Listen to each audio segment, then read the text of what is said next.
Beamguard safety products. We're a full line manufacturer and distributor of construction fall protection equipment, and we specialize in custom design, finding the right product for the right job to the system that we put on. Assemble our 350 Beamguard product, which is a lifeline used by steel erectors in the industry for horizontal lifeline fall protection. What we have on the bottom here, where we start with the product, is 2 3/4 inch bolts, and those are finger tight bolts. No wrenches needed to put that on. In fact, nowhere in the system do we need tools to put this thing together. Slide it onto the beam and reach underneath, and all we're going to do is we're just going to finger tighten these 2 3/4 inch bolts until, and what these are is these are anti-rock bolts. They take the rock out of the system, so that when what this allows us to do is range from a 1/4 inch flange steel to 1 1/4 inch flange steel. Other Beamguards with different bases that will go all the way to 3 3/8 inch steel. Once I've got those finger tightened, I take, if I have my rods pre-assembled, they'll look like this. I slide a rod on with a flange hook.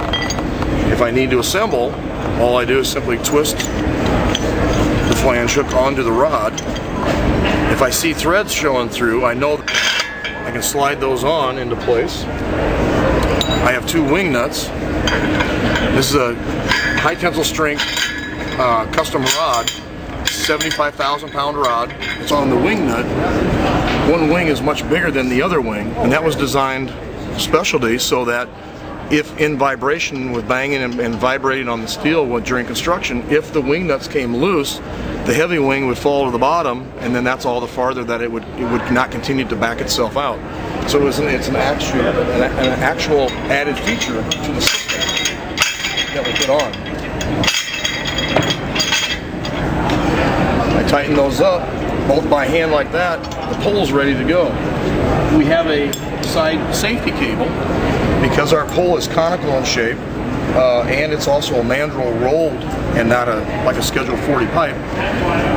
It's a real thin walled high tensile strength steel, and in the event of a fall with the horizontal lifeline, take our horizontal lifeline here, and it just simply mounts right to the top of the post like this. Put a shackle on, take your cotter key for your safety shackle, put it in the pin and open it, and your horizontal lifeline's on. Now the event of a fall, out here on the cable, our pole is designed to flex and bend like a fishing pole. We have a side safety cable that we add on the opposite side on our end termination posts only, not on the intermediate posts when you go down the line.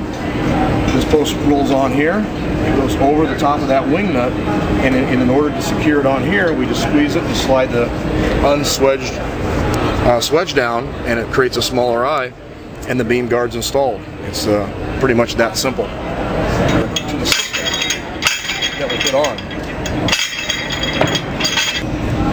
This is our 350 pass-through adapter for the top of the Beamguard.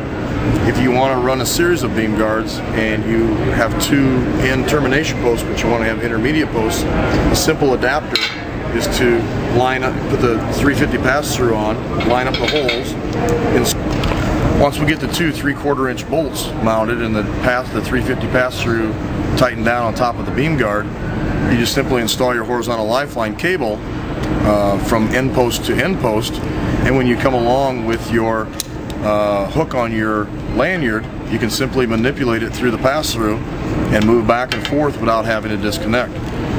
Therefore helping with the 100% tie-off requirements that OSHA is looking for. When in the field, one of the nice features about the Beamguard is when I was talking about how flexible the pole is, as you notice we have a Flemish eye here.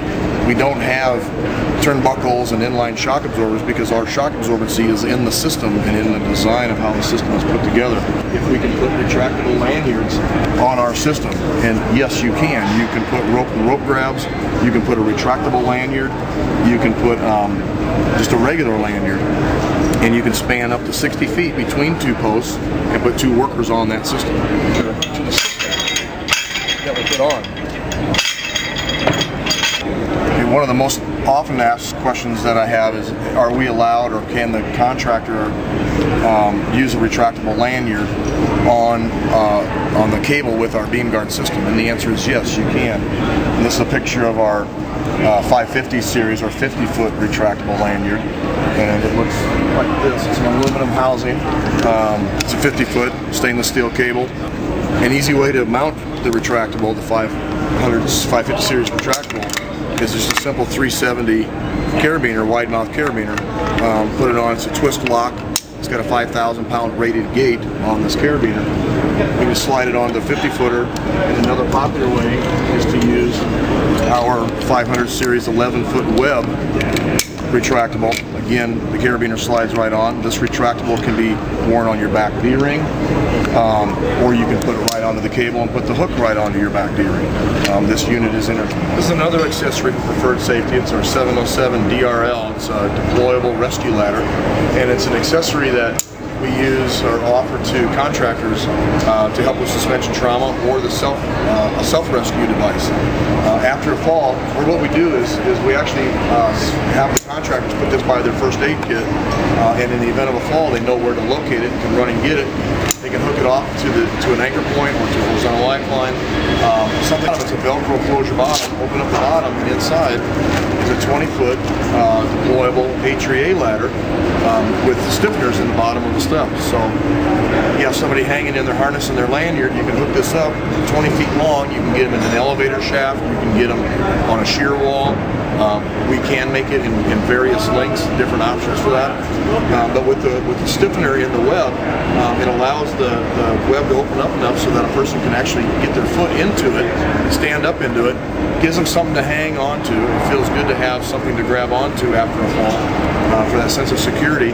So they can stand up into it, they can hold on to it, get the weight off their femoral artery and help reduce the suspension trauma potential. But the other nice thing about it is if the person isn't injured or hurt and is strong enough, they can actually do a hand over hand, foot over foot, and climb this H3A ladder and attempt the self-rescue while they're still hooked to their lanyard for their backup fall protection.